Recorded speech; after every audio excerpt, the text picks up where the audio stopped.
I was interested in hearing a debate, and I know my time is going, and I'll have to pause. No, not pause, cease.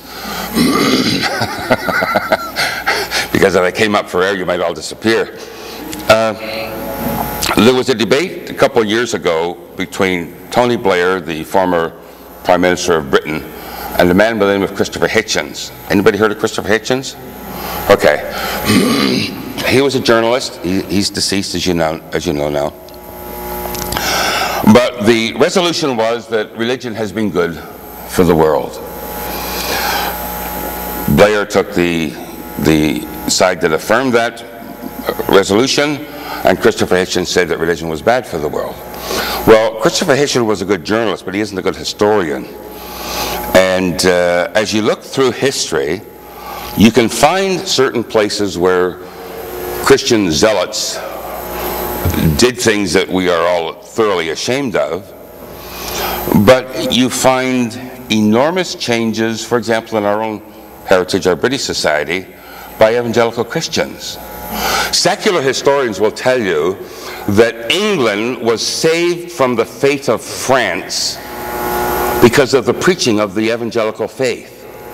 See, what happened with France was that the whole nation went into an extraordinary turmoil. You got the storming of the Bastille, you got the French Revolution, and so on. But England didn't go that route, because in the 1700s there was something called the Great Awakening.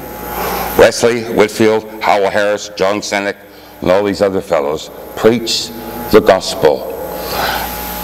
And England didn't go to the brink the way France did. And then when you look at the 1800s, I don't know how many of you have seen the movie Amazing Grace about William Wilberforce. He was an evangelical Christian. He fought for decades to get slavery out of the nation. And he succeeded. He was an evangelical Christian.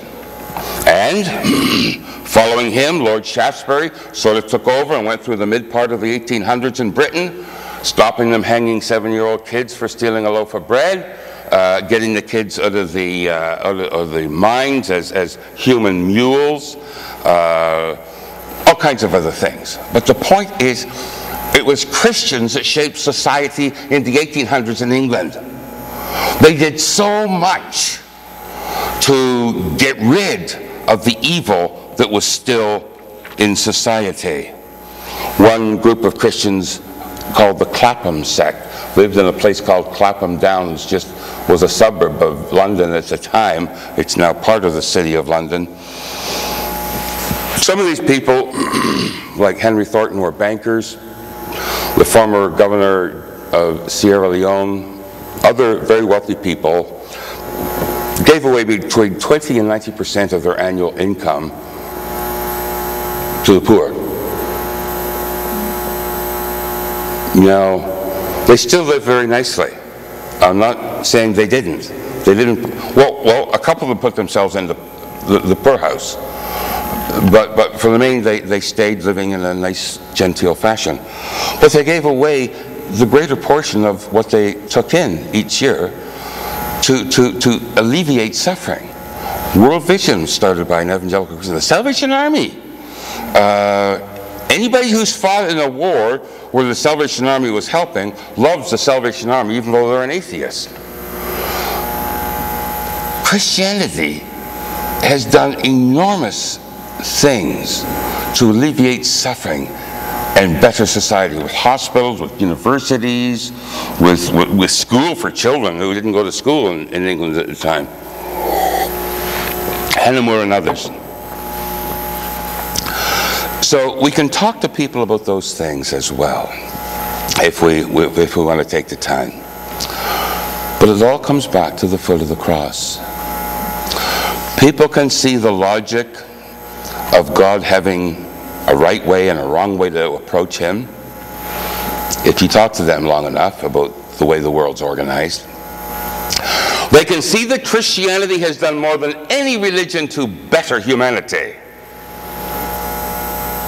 But it all comes back to a period of about 3 days when one Jewish man was crucified and 3 days later walked out of his own tomb.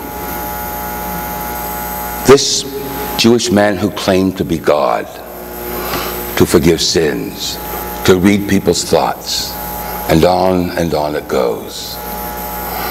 It has to stop there. We can take time to give people reasons for the hope that we have in us. We can talk about some of these things, but it always has to come back to Golgotha and Joseph's empty tomb.